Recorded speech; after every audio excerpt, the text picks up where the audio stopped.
Basic knowledge को सीखें और अपनी बेटियों को भी सिखाएं। माफ कीजिएगा, अब दौर बहुत बदल चुका है। अब मैं अपने उन उलमा से भी कहना चाहूंगा बड़े अदब के साथ, जिन्होंने कल तक बड़ी सख्ती के साथ कहा था कि मस्जिदों में औरतों का जाना फितना है, अब उनसे बड़े अदब के साथ कहना चाहूंगा, मौलवी साहब अब अपने फतवे पर जरा सा गौर कर लीजिए। अब औरतों का मस्जिद में ना आना बहुत बड़ा फितना है। अब जुमा की नमाज में और जुमा के खुतबे में अगर औरतों के हाजिर होने का इंतजाम किया जाए और पर्दे का माकूल इंतजाम किया जाए, साल भर में 52 जुमा के खुतबे होते हैं। अगर आधा आधा घंटे की ये 52 तकरीरें हमारे और आपके घर की औरतें सुनेंगी, उनको दीन की बड़ी बड़ी कीमती बातें सुनने को मिलेंगी, दीन सीखने का मौका मिलेगा। कभी आपने गौर किया, हमारे घरों की औरतें दीन के मामले में बिल्कुल जीरो हैं मेरे भाई। कितनी औरतें हैं उनको अल्लाह के नबी के बारे में बड़ी बेसिक बातें नहीं मालूम। कितनी औरतें हैं उनको नमाज की दुआएं नहीं मालूम। कितनी औरतें हैं उनको वजू और तहारत का तरीका नहीं मालूम। कहीं मैयत होती है तो मैयत को कैसे नहलाया जाए नहीं मालूम। मोहल्ले की सबसे जाहिल औरत आकर के मुर्दे को नहलाती है। मैयत जो मुर्दा औरत होती है उसको नहलाती है। मैयत को नहलाने के मामले में तरह तरह की बिदात राइज हैं। इन बिदात को कौन रोकेगा? इन खुराफात को कौन रोकेगा? अपने घर की औरतों को दीन की तालीम दो मेरे भाई। अपने घर की लड़कियों को दीन सिखाओ। अगर आपने दीन की तालीम नहीं दी, यकीन रखिए ये इर्तिदाद का फितना रुकने वाला नहीं है। अभी तो बड़ी प्लानिंग के साथ और बड़े मास्टर मैप के साथ काम हो रहा है। अभी तो छिटपुट वाकयात हो रहे हैं। अगर हमने और आपने कंट्रोल नहीं किया और हालात की हसासियत को नहीं समझा, हालात की सेंसिटिविटी को नहीं समझा, तो अभी हालात और ख़राब होंगे। मेरे भाइयों, अपनी कौम की मुर्तद होती बच्चियों को बचा लो। और उसका एक बहुत बड़ा रास्ता मैं बता रहा हूँ, सही वक्त पर शादी करो। लड़कों की भी शादी सही वक्त पर करो, लड़कियों की शादी भी सही वक्त करो। हमारे यहाँ लड़कियों की शादी तो चलो 18-20 साल के होने के बाद, 21 साल के होने के बाद हो जाती है। लड़के 30-30 साल के हो जाते हैं, शादी नहीं होती। जो लड़का 20 साल की उम्र में जवान हो रहा है, उसकी शादी आप 30 साल की उम्र में कर रहे हैं। आप क्या एक्सपेक्ट करते हैं, क्या उम्मीद रखते हैं वो 10 साल तक तहज्जुद पढ़ के अपने आप को जिना से बचाएगा? ये दौर जिनाकारी बहुत आसान हो चुकी है मेरे भाई, बदकारी बहुत आसान हो चुकी है। इस दौर में अगर जिनाकारी से बचाना है अपनी नौजवान नस्ल को, निकाह को आसान कर दो। इसीलिए अल्लाह के नबी फरमाते हैं, इज़ा खतब इलैकुम मिम्मन तर्ज़ौना दीनहु व खुल्क़हु फज़व्विजू। जब तुम्हारी लड़कियों के लिए ऐसा रिश्ता आ जाए, लड़का दीनदार है, बाखलाक है, तो जल्दी से निकाह कर दो। इल्ला तफ़अलू, अगर तुम ऐसा नहीं करोगे, तकुन फितनतुन फिल अर्ज़ि व फ़सादुन अरीज़, तो ज़मीन के अंदर फितना फैल जाएगा, फसाद फैल जाएगा। अगर दीनदारी को तरजीह नहीं दी, बिरादरी को तरजीह दिया आपने, स्टेटस को तरजीह दिया आपने, कारोबार को तरजीह दिया आपने, अगर आपने दीनदारी को तरजीह नहीं दी तो फितने पैदा होंगे। नबी ने अपनी सबसे लाडली बेटी की शादी की तो हजरत अली से की। हजरत अली कोई मालदार नहीं थे, गरीब थे, उनके पास तो निकाह के टाइम महर तक का पैसा नहीं था। उन्होंने जरा बेच करके महर का इंतजाम किया था। मेरे भाइयों, नबी ने 4 बेटियों की शादी की, चारों में दीनदारी आपने देखी है। अपनी बेटियों और अपने बेटों के लिए दीनदार रिश्ता देखो। लड़का दीनदार है, थोड़ा कम कमाता है, थोड़ा घर कमजोर है, थोड़ा कारोबार कमजोर है, अगर दीनदार है तो इंशाअल्लाह आपकी बेटी पर कभी जुल्म और सितम नहीं करेगा। आपकी बेटी को कभी कोई ऐसा काम करने पर मजबूर नहीं करेगा जो अल्लाह और उसके रसूल को नाराज करने वाला हो। लेकिन अगर आपने दुनिया देख ली, दुनिया का मकान और चमक दमक देख ली और दीनदारी नहीं देखी, हो सकता है कि आपकी लड़की की जिंदगी वहां जाके खराब हो जाए। इसी तरीके से इस वक्त एक और बहुत बड़ा मसला चल रहा है, और वो ये है औरतों और लड़कियों से जॉब कराने का मसला। लोग पूछते हैं, मौलवी साहब लड़कियों का जॉब करना कैसा है? पर्दे में रह करके लड़की जॉब कर सकती है, ऐसी जॉब जिसमें गैर महरम से इंटरेक्शन ना हो। पर्दे में रह करके औरत काम कर सकती है, मगर मेरा जुमला नोट कर लो, जॉब करना ये किसी लड़की की मजबूरी हो सकती है, लड़की की जरूरत और शौक नहीं हो सकता है। इस्लाम ने कमाने की जिम्मेदारी मर्दों को दी है, औरतों को कमाने की जिम्मेदारी नहीं दी है।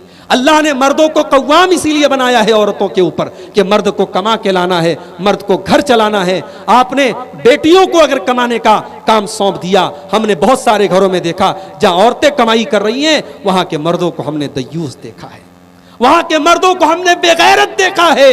मेरे भाइयों, अपनी बेटियों और अपनी बहुओं को इज्जत के साथ चार दीवारी में रखो। आपके इसी मऊ की सरजमीन के किसी शायर ने कहा था कि अल्लाह ने तुझे, तू जीनते खाना थी, शम में महफिल हो गई, तू घर की जीनत थी, आज तू महफिल की शमा हो गई। अल्लाह ने तुझे घर की जीनत बनाया था, घर का चराग बनाया था, आज तू महफिल की शमा हो गई। अपनी घर की लड़कियों को महफिल की शमा मत होने दो मेरे भाई। हमारे यहाँ शादी ब्याह में औरतें कैसे कपड़े पहनती हैं, वो कपड़ा कौन ला करके उनको देता है? पूरा जिस्म नजर आ रहा है, पूरी आस्तीन नजर आ रही है, पूरी पीठ नजर आ रही है। मुसलमानों के घरों में ऐसे कपड़े पहने जा रहे हैं, फर्क करना मुश्किल हो जाता है ये लड़की मुसलमान है या गैर मुस्लिम है। कहां गई हमारी शर्म हया?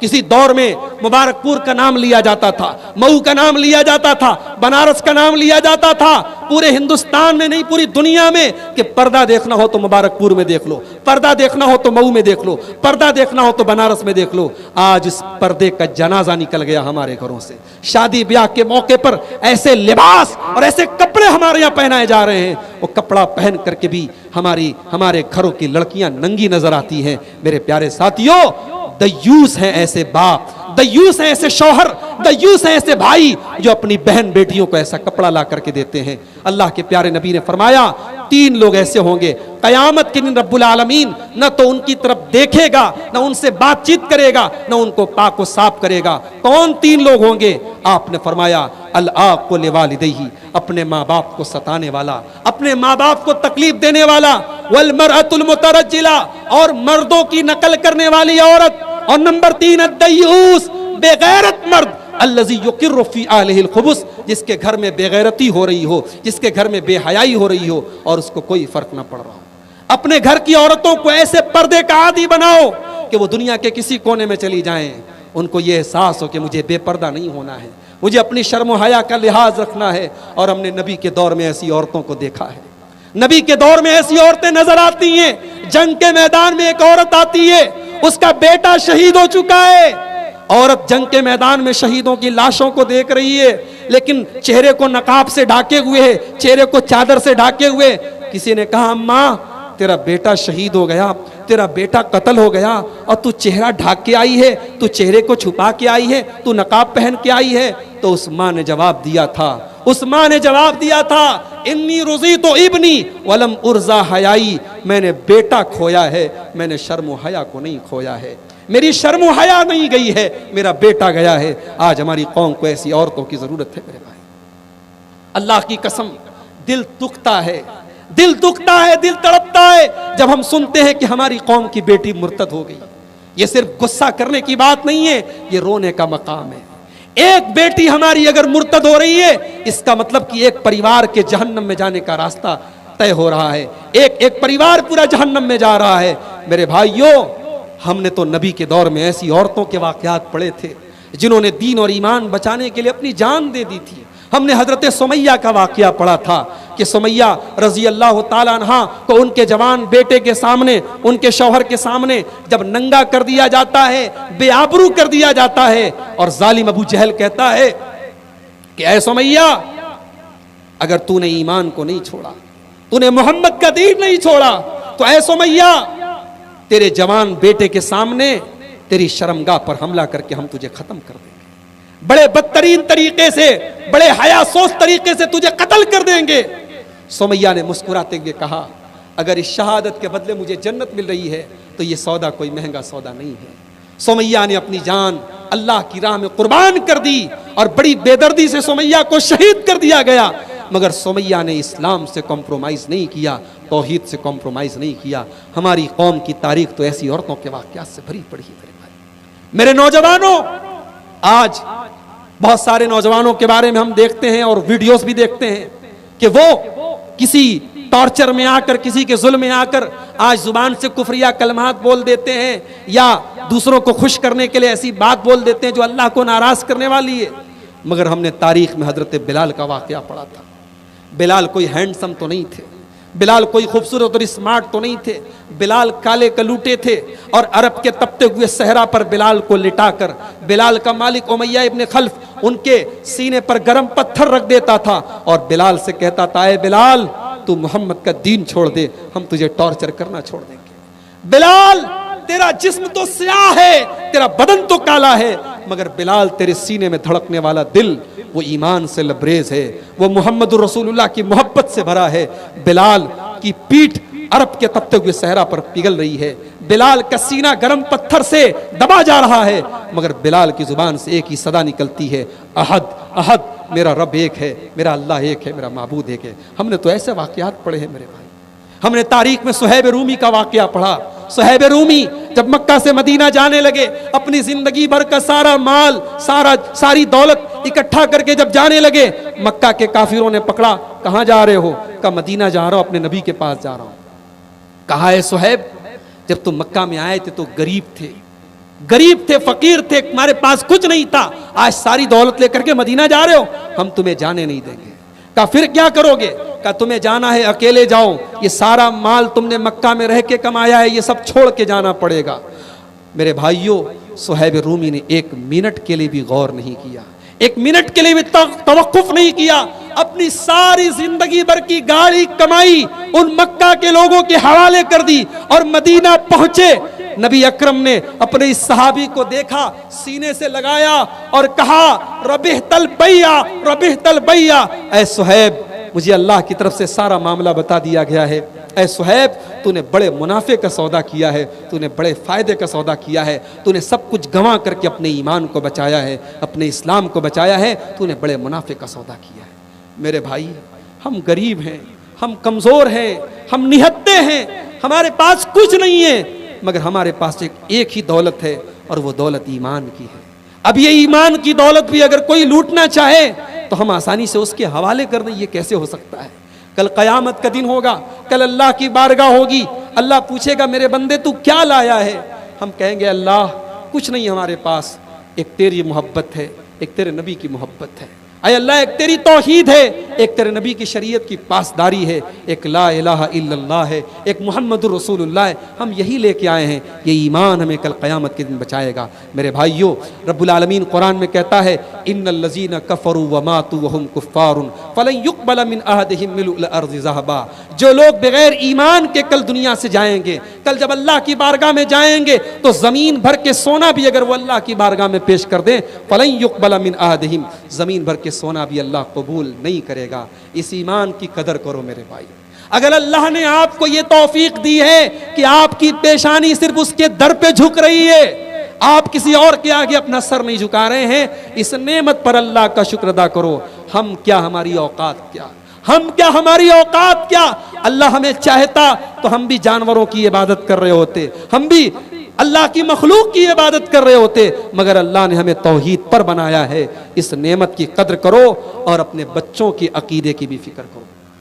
अगर इब्राहीम खलीलुल्लाह को अपने बच्चों की फिक्र है, इब्राहीम अलैहिस्सलाम अल्लाह की बारगाह में जब दुआ करते तो क्या कहते हैं? व जुनुबनी व बनी या अन्ना बुदल असनाम, परवरदिगार मुझे और मेरे बच्चों को बुत परस्ती से बचाना, मुझे और मेरे बच्चों को शिर्क से बचाना। अगर ये शिर्क इतनी खतरनाक चीज है कि इब्राहीम को अपने बारे में डर है, अपने बच्चों के बारे में डर है, तो मेरे भाइयों, हमें और आपको भी अपनी औलाद के बारे में और अपने बारे में फिक्र होनी चाहिए कि हमारी औलाद दुनिया में झोपड़ी में रहे चलेगा, कमजोर रहे चलेगा, एक टाइम खाना खा ले, एक टाइम भूखी रहे चलेगा, मगर उसके पास ईमान और तौहीद होनी चाहिए। ये चिंता और फिक्र हमें होनी चाहिए। आज लोग जब मरने लगते हैं, जब दुनिया से जाने लगते हैं, तो बच्चों को वसीयत करके जाते हैं। क्या वसीयत करते हैं? बेटा जमीन का ऐसे बंटवारा कर लेना, जायदाद का ऐसे बंटवारा कर लेना, भाइयों में आपस में लड़ाई मत करना, ये लोग वसीयत करते हैं।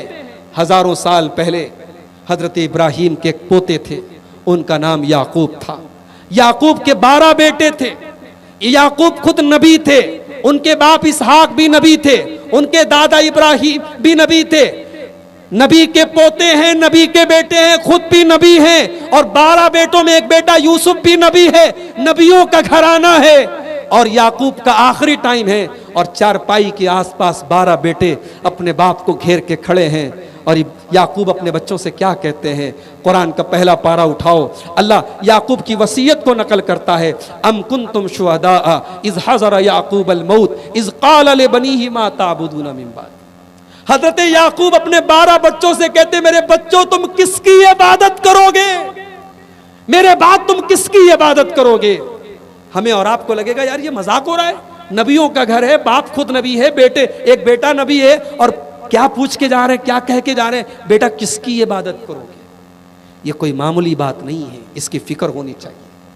कहीं ऐसा ना हो कि हमारे बच्चे हमारे बाद मुर्तद हो जाएं, हमारे बाद अल्लाह को छोड़ करके किसी और की इबादत करने लगे।